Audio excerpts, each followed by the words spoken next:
नमस्कार दोस्तों, मैं हूं आपका होस्ट एंड दोस्त अजय शास्त्री और आप सभी का हमारे चैनल में स्वागत है। जी हां दोस्तों, जैसे कि आप सभी जानते हैं कि आजकल बॉलीवुड में बड़ा हंगामा मचा हुआ है। जी हां, सुशांत सिंह की डेथ के बाद जो है बॉलीवुड अब ख़त्म सा ही नज़र आ रहा है, क्योंकि अगर देखा जाए तो कुछ भी काम बॉलीवुड में नहीं हो रहा है। सिर्फ एक ड्रग माफियाओं का जो राज था वो अब उम्मीद है हमें कि शायद ख़त्म हो जाएगा, क्योंकि बॉलीवुड को ड्रग माफियाओं ने ही ख़त्म किया है। जी हाँ, हमें बहुत दुख है इस बात का कि पूरा बॉलीवुड जो है ड्रग्स माफियाओं की भेंट चढ़ गया है। तो ये बहुत गलत है। इस पर हमारे कंगना रनावत जी जो हैं कुछ बोल रही हैं, क्योंकि कंगना रनावत जी ने जो अपना किया है वो अपने बेस पे किया है और अपनी हिम्मत और अपनी लगन से किया है। क्योंकि आज वो बॉलीवुड में अगर कुछ खड़ी हैं तो सिर्फ़ और सिर्फ अपने दम पर खड़ी हैं। क्योंकि उनमें, मैं एक बात आपको बता दूं कि उनमें जो जज्बा है, उनकी जो ताकत है और वो जो चाहती थी कि मैं कुछ एक मुकाम हासिल करूं बॉलीवुड के अंदर, वो उन्होंने किया। क्योंकि जिस तरीके से बॉलीवुड में जब वो आई थी तो उनको काफ़ी जो है चीज़ों का सामना करना पड़ा था, जिसकी वजह से वो थोड़ी सी मायूस भी हो गई थी। लेकिन फिर उन्होंने हिम्मत नहीं हारी और आज बॉलीवुड में अपने नाम का डंका बजाया हुआ है। तभी आप देखें कि फ़िलहाल जो है पूरा बॉलीवुड एक तरफ और कंगना रनावत एक तरफ। जी हाँ, कंगना रनावत जो है आज की तारीख में एकदम अकेली हैं, बॉलीवुड के अगेंस्ट खड़ी हैं और पत्रकार लोग कुछ सपोर्ट करते हैं उनको और कुछ नहीं करते हैं। लेकिन हम आपको कहते हैं कंगना जी, हम आपके सपोर्ट में हैं और हर तरीके से आप जैसे चाहें जब चाहें हम आपके सपोर्ट में खड़े हुए हैं। तो प्लीज़ आप आगे बढ़िए, हम आपके पीछे हैं। तो आइए, आपका जो मुद्दा है वो सभी दर्शकों तक हम दिखाते हैं कि आप क्या चाहती हैं और किस तरीके से आप स्टैंड हुई हैं और किस तरीके से आप बॉलीवुड में चल रही हैं। आइए, आपका वीडियो हम शेयर करते हैं सभी दर्शकों के साथ में। आइए दिखाते हैं ये वीडियो आपका। तुम जैसे नालायक मुझको बर्बाद करोगे। तुम लोगों के बाप दादाओं को भी मैंने लोहे के चने चबाए हैं। आज मैं, अगर तुम लोगों जैसे लोगों की चलती ना मूवी माफिया और तुम जैसे सड़े हुए सूडो जर्नलिस्ट की चलती, तो आज मैं इंडिया की टॉप एक्ट्रेस और हाईएस्ट पेड एक्ट्रेस नहीं होती। दोस्तों, आज मैं अपनी जो हमारी इंडियन मीडिया है उसके बारे में आपसे कुछ कहना चाहती हूँ। लेकिन मैं ये ज़रूर कहूँगी कि ऐसा नहीं है कि हर जगह अच्छे लोगों के साथ में कुछ बुरे लोग भी होते हैं। और जो मीडिया है उसने जितना मुझे प्रोत्साहित किया है, जितना मुझे प्रेरित किया है, इतने अच्छे सलाहकार, इतने अच्छे दोस्त जो मुझे मीडिया में मिले हैं, मैं कहूँगी कहीं ना कहीं मेरी सफलता में उनका बहुत बड़ा हाथ है। उनकी मैं हमेशा आभारी रहूँगी। लेकिन जो दीमक की तरह जो एक सेक्शन मीडिया का है जो हमारे देश में दीमक की तरह लगा हुआ है और उसको धीरे धीरे करके उसकी गरिमा को, उसके अस्मिता को, देश की इंटेग्रिटी को, देश की एकता को आए दिन अटैक करता रहता है। आए दिन इनके जो भी है झूठी अफवाहें फैलाते रहते हैं। अपने गंदे भद्दे विचार, देशद्रोहिता के जो विचार हैं वो ओपनली सबके सामने रखते हैं। और इनके खिलाफ हमारे कॉन्स्टिट्यूशन में किसी भी तरह का कोई भी ना पेनल्टी है और ना ही कोई सज़ा है।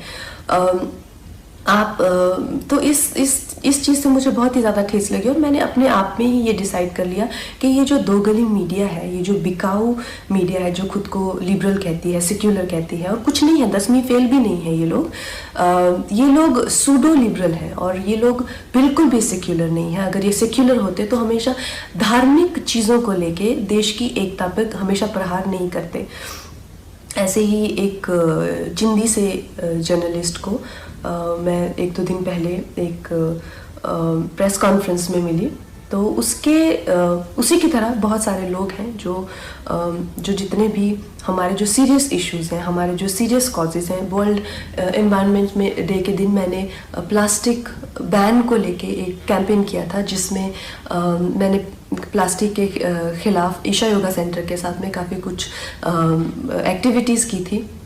इस जर्नलिस्ट को मैंने उसकी खिल्ली उड़ाते हुए देखा।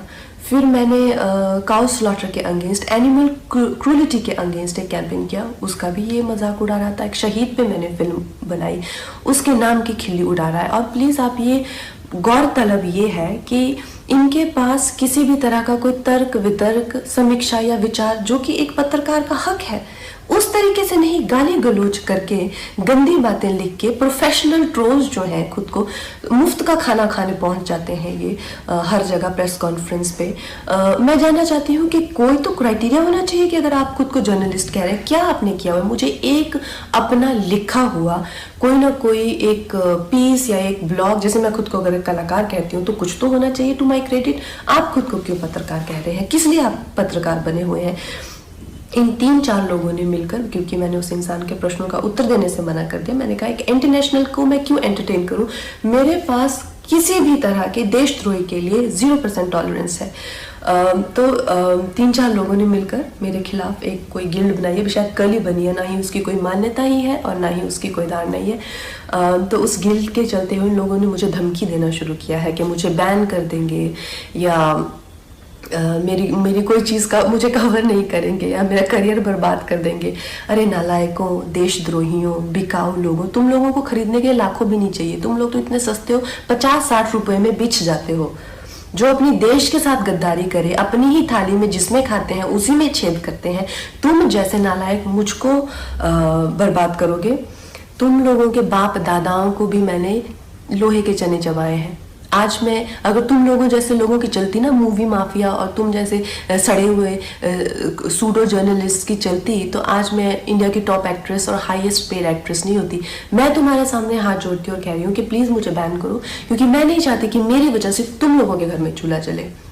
और इससे ज़्यादा बड़ा एहसान आप मुझ पे नहीं कर सकते कि आप मुझे बैन कीजिए। और जो भी मेरे भाई बहन इस देश के जो युवक युवतियाँ हैं जिन्होंने इन लोगों का बहिष्कार किया है, और जब मणिकर्णिका फिल्म भी आई थी और मूवी माफिया उसके अगेंस्ट पूरी गैंग अप हो गई थी, तो इन बच्चों ने इतने अच्छे तरह से हर दिन we stand with Manikarnika trend किया, उस फिल्म को बहुत सफल बनाया। फिल्म ने 150 करोड़ से ज़्यादा का बिजनेस किया, और इस चीज़ से मुझे इतना गर्व है अपने देशवासियों पर। आप लोगों के लिए जो हो पाएगा उससे भी ज़्यादा करके दिखाएंगे। बहुत बहुत धन्यवाद।